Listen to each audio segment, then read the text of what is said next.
ॐ अज्ञानतिमिरन्धस्य ज्ञानञ्जनशलाखया चक्षुरुन्मिलितं येन तस्मै श्रीगुरुवे नमः। नमो ॐ विष्णुपदाय कृष्णप्रेष्ठाय भूतले श्रीमते भक्तिवेदान्तस्वामिन् इति नामिने। नमस्ते सरस्वते देवे गौरवाणी प्रचारिणे निर्विशेषा शून्यवादी पाश्चात्य देशतारिणे। जय श्री कृष्ण चैतन्य प्रभु नित्यानंद श्री अद्वैत गदाधर श्रीवासदि गौर भक्तवृंद। हरे कृष्णा कृष्ण कृष्ण हरे हरे, हरे राम राम राम हरे हरे। हरे कृष्णा।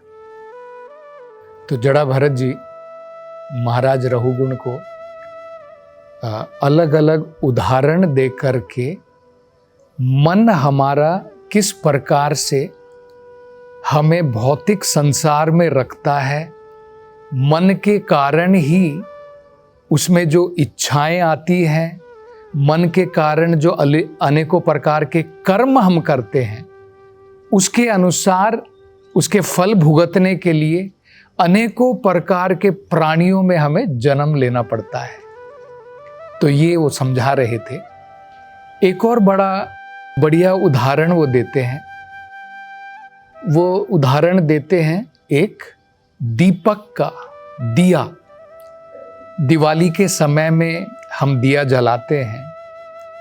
अगर उस दिए के अंदर में जो बत्ती लगाई है वो सही प्रकार से नहीं है, और उस दिए के अंदर में अगर तेल नहीं है, घी नहीं है, तो क्या होगा? जब हम उसको उसमें आग लगाएंगे तो सारा दिया काला पड़ जाएगा। अगर उसमें सही मात्रा में तेल या घी नहीं है। अगर उसी दिए में हम तेल या घी डाल देते हैं तो वही बत्ती जो है बहुत बढ़िया उजाला प्रकट करती है, बढ़िया प्रकार से प्रज्वलित हो जाती है उसमें अग्नि। तो ये वो उदाहरण देकर के कहते हैं, ठीक इसी प्रकार से अगर हमारे मन के अंदर में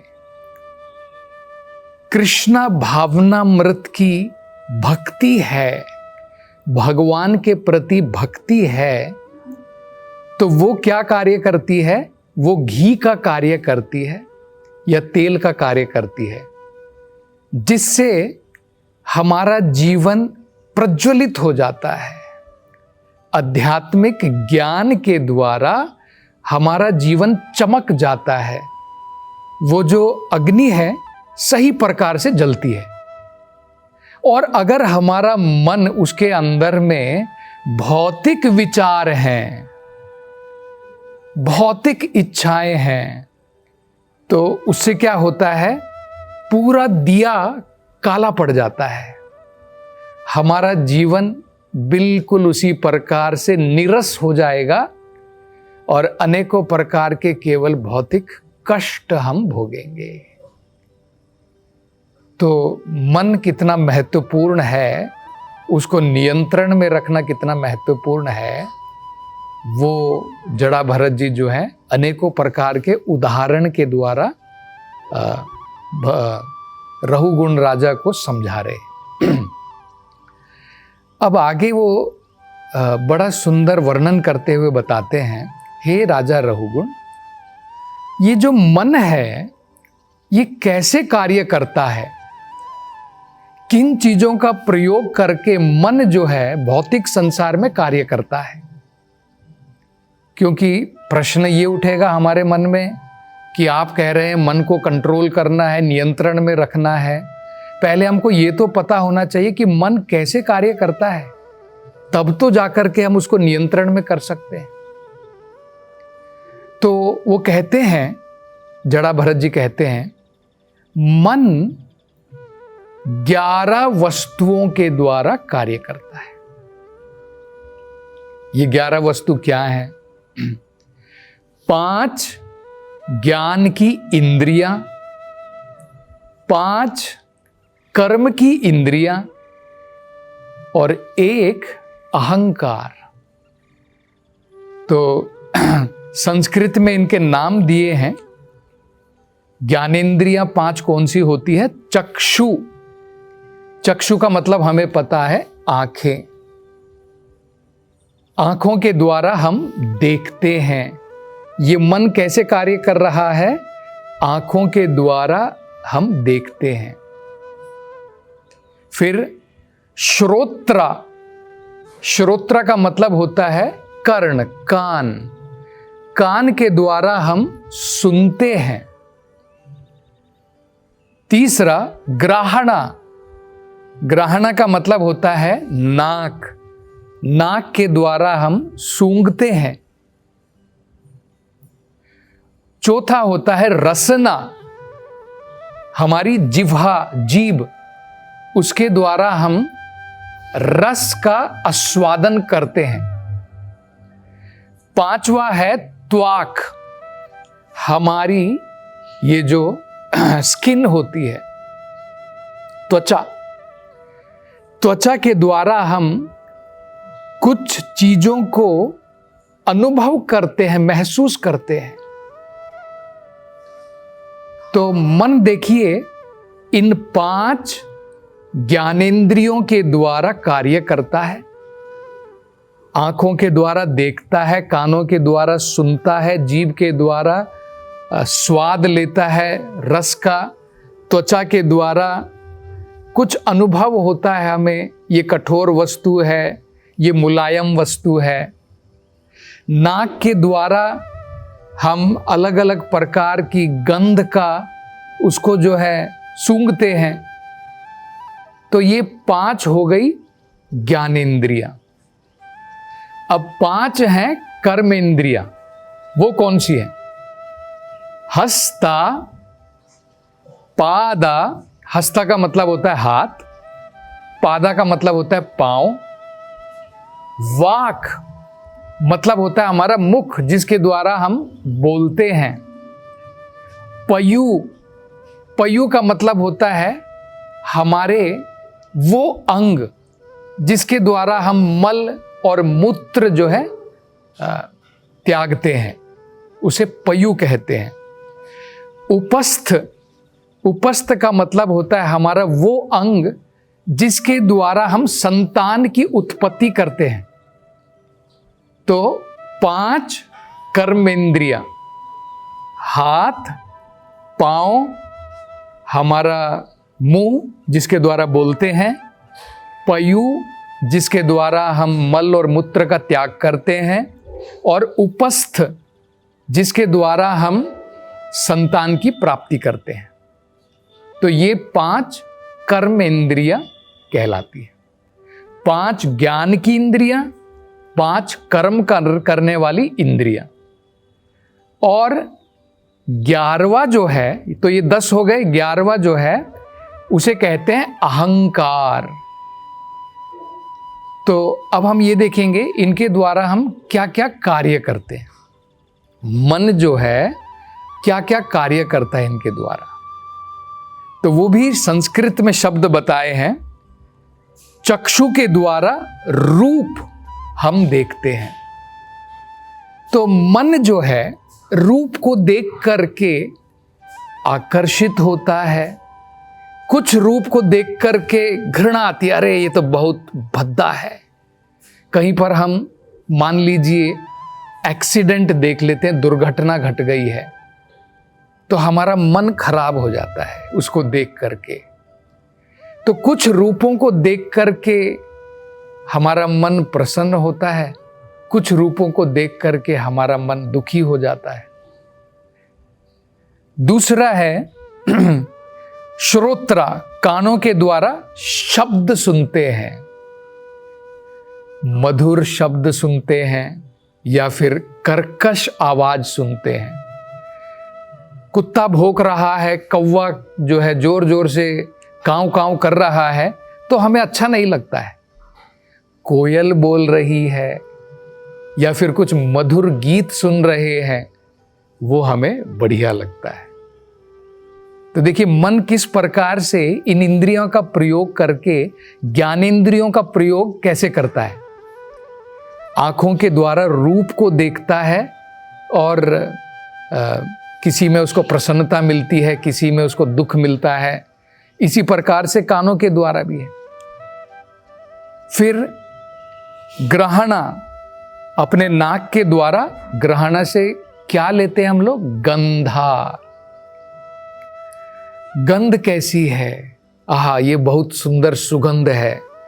और कई बार हम लोग ऐसी जगह पे जाते हैं जहां पर कचड़ा पड़ा हुआ है, गंदगी पड़ी है, हम लोग नाक बंद कर लेते हैं।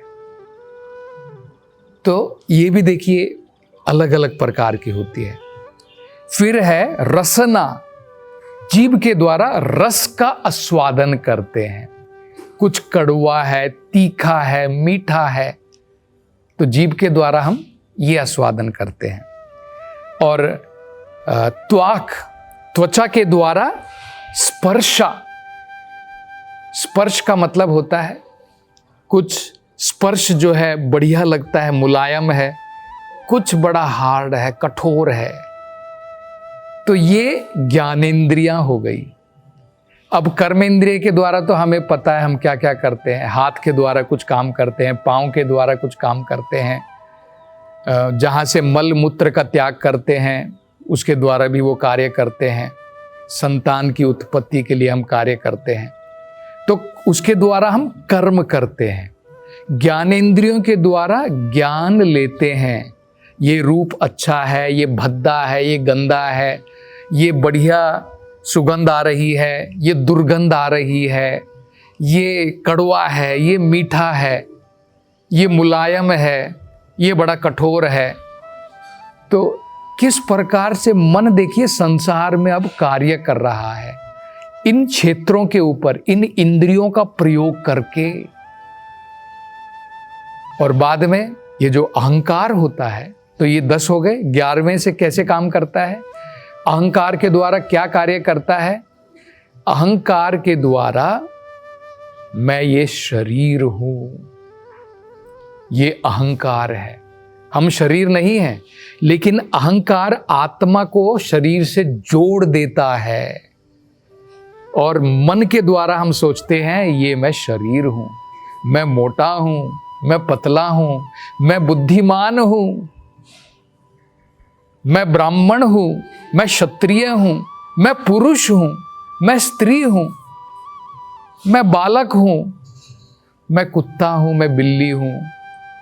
मन अहंकार के द्वारा हमारे शरीर को हमें जो है ये अनुभव देता है, कराता है, ये प्रदान करता है कि मैं ये शरीर हूं। तो इस प्रकार से जो है हमारा मन इन 11 वस्तुओं का प्रयोग करके भौतिक संसार में लाखों करोड़ों करोड़ों कार्य करवाता है। मन में विचार भी आते हैं और कर्म भी करते हैं। ये सब कैसे होते हैं? इन 11 चीजों के द्वारा हम कैसे कार्य कर रहे हैं? मन तो केवल विचार करता है, लेकिन कार्य करवाता है इन इंद्रियों से। मन करता है ना, चलो भाई दारू खाने जाएंगे, जाकर के दारू पिएंगे। मन तो करवाता है, लेकिन इन इंद्रियों के द्वारा कार्य करवाता है। यह मन ही जो है हमें मंदिर भी लेकर के जाता है। तो उसके कारण हम समझ सकते हैं हम संसार में अनेकों प्रकार के कर्म करते हैं, अनेकों प्रकार की इच्छाएं रखते हैं, और इसके कारण ही हम सुख दुख भोगते हैं। अनेकों प्रकार की योनियों में जाकर के शरीर की प्राप्ति करते हैं, अलग अलग प्रकार के शरीरों की। तो इसलिए जड़ा भरत जी कहते हैं, हे रहुगुण, मन जो है बहुत महत्वपूर्ण है। उसको अगर हम नियंत्रण में नहीं रखते हैं, वो हमारा सबसे बड़ा शत्रु का काम करेगा। और यही मन अगर हम उसको नियंत्रण में रखते हैं, हमारे सबसे बढ़िया मित्र का काम करेगा। तो हम बोलेंगे भाई, एक ही मन हमारा शत्रु भी बन सकता है, एक ही मन हमारा मित्र भी बन सकता है, वो कैसे? तो देखिए, जैसे एक चाकू है, चाकू ना तो अच्छा है ना बुरा है, उसका आप कैसे प्रयोग करते हैं उसके ऊपर निर्भर होता है।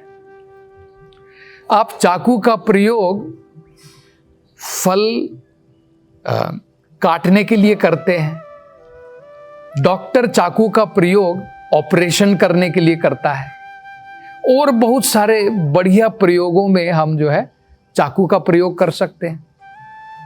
और यही चाकू अगर किसी चोर उचक्के के हाथ में आ जाए, वो किसी का जीवन का अंत भी कर सकता है।